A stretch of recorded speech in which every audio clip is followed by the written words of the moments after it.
Depart, I say, and let us have done with you. In the name of God, go. And come November, we'll help you out the door.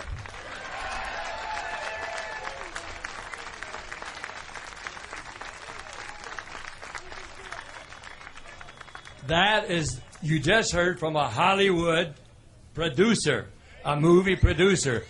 The times, as Dylan said, they are a-changing.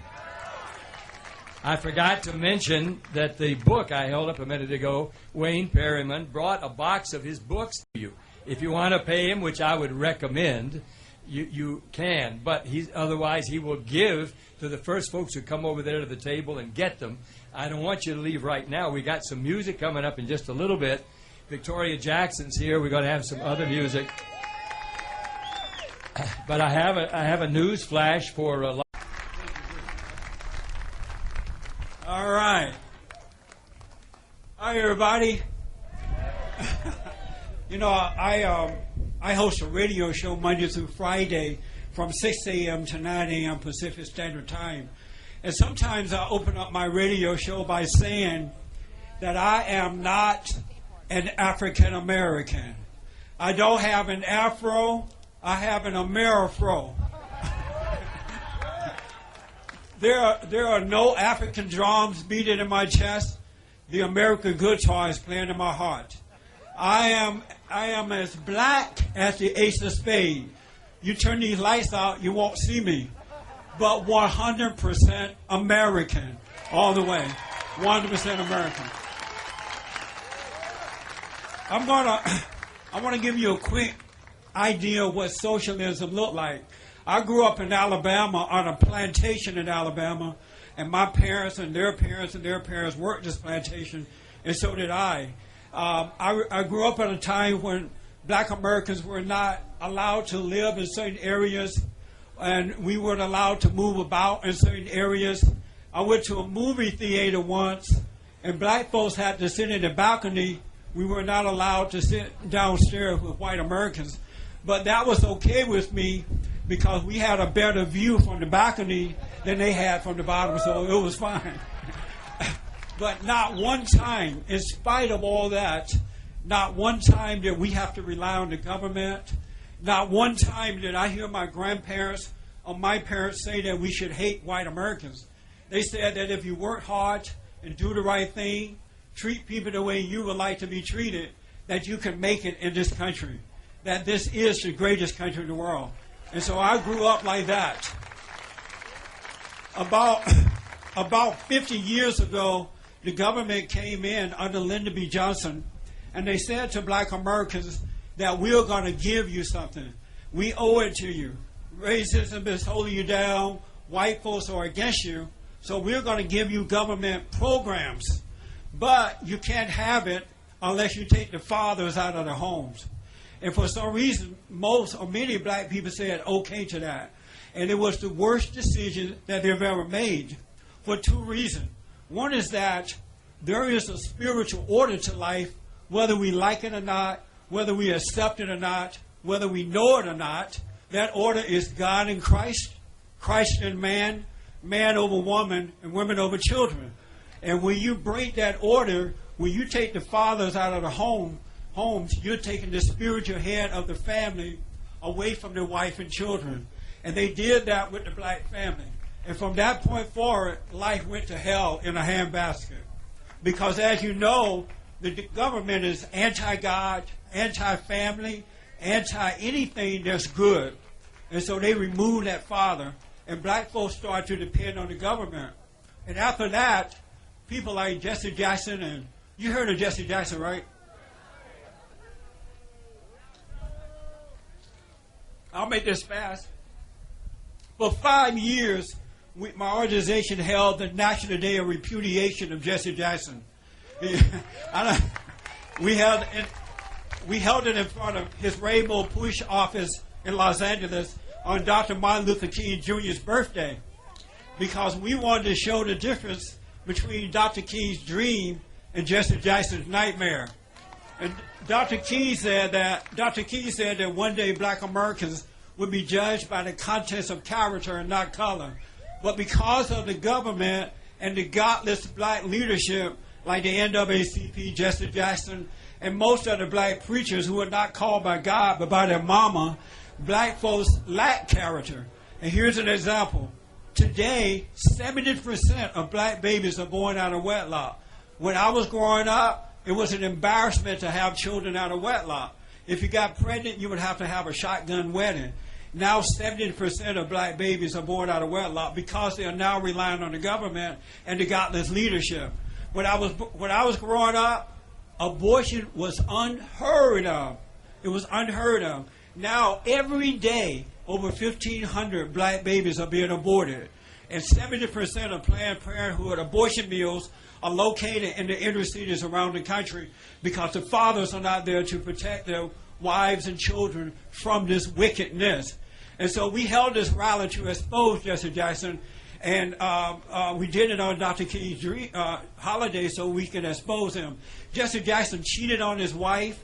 He took his then girlfriend to the White House under the pretense of Counsel Bill Clinton, who had cheated on his wife. Remember that? And I believe they gave each other the high five, like right on. And I did it too, you know. But even today, because of the lack of moral character and the destruction of the family, Jesse Jackson can walk into the average black church, and rather than repudiating him or rebuking him, he gets a standing ovation. And that's bad for children who don't have parents to show them the right way. I have to tell you that this battle that we're fighting is a spiritual battle. It's a battle between good and evil, right versus wrong. It's not a battle between blacks and whites. It's not a battle between men and women, but right versus wrong. And I want to say to white Americans that you have to get over the fear of being called a racist. You have allowed the NAACP, you have allowed Jesse Jackson and us to divide us with one word, and that word is racism. And as a result of your fear, we now have the worst president that this country has ever experienced. The worst president, the worst. Barack Obama is a liar. He is a racist. He is a redistribution of wealth. He is a black liberation theology believer. He is Israel-hating kind of a man. He is Jesse Jackson, Louis Farrakhan, Al Sharpton, the NAACP, the Congressional Black Caucus, all wrapped up in one. It's the same man. And you got to be honest about this. You got to be honest about it. I must confess, and then I'm winding down. I must confess, 21 years ago, God took away my anger. And prior to that, I was a liberal Democrat, didn't care about whatever happened to you. But when God changed my value, took my anger away from me, He allowed me to see. And so I went back to God and I said, I have one more favor that I need from you, God. He's like, okay, what is it? I said, forgive me for being a liberal. I am now a conservative Republican. And God forgave me. I'm a Republican. In closing, I want to just tell you that this is the greatest country in the world. Everybody and their mama trying to come here. We can't even keep the illegals out. And so it's the greatest country in the world. You got to overcome your fear. You have to let that go so you can have the courage to stand up. I've been called every name in the book over the last 21 years. I've been called Uncle Tom, sellout, you hate your mama, you hate your color, you hate yourself. You heard the word nigger? White people are afraid of that word, huh? Oh, don't say nigger. Well, let me just say to free you up, that word don't mean anything to black people, because if it did, they would stop saying it. And the word will fade away. It's just another way of controlling white Americans. But get over your fear. I've had guns drawn on me and everything, but I love what's right with all my heart, soul, and might. And I see that the battle is a battle between good and evil, and I refuse to cower down to evil. And you got to do the same thing. It is an honor to be here. Pat Boone is a good friend of mine.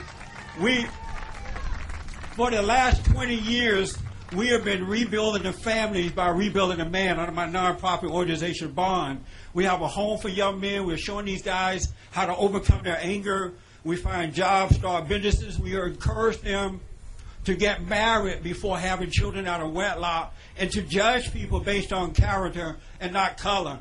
And we've been doing it for 20 years without one penny from the government, not one dime from government. We've been doing it the American way. And this coming October 16, 2010, we're having a major celebration at the Radisson Hotel up at the airport. My friend Pat Boone is my guest speaker there. And I want to invite everybody and their mama to come out and meet some of the young men and women that we have been able to help to overcome that anger and take control of their lives.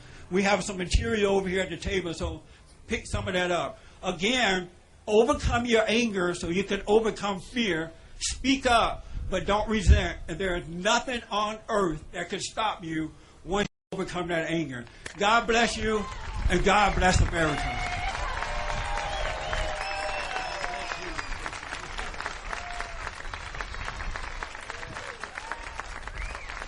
I am deeply grateful he's not angry. You haven't seen anger. No, he's a deeply loving man. But, of course, he's not afraid to speak his mind, and that's what this country's about, isn't it? That's what the Tea Party's about. We don't have to all agree with each other about things. We've got Democrats here who today have been taking kind of a lashing. We don't mean that to happen because we Republicans have been just as guilty in lots of ways. We've all messed up. We've all made mistakes. We've instituted bad policies. We're all, at the parties at least, are complicit in the incredible indebtedness this country's facing. And we've just all got to fess up and face up to what's right. Now, I told you we got some music coming. I'm going to put it off just a little bit.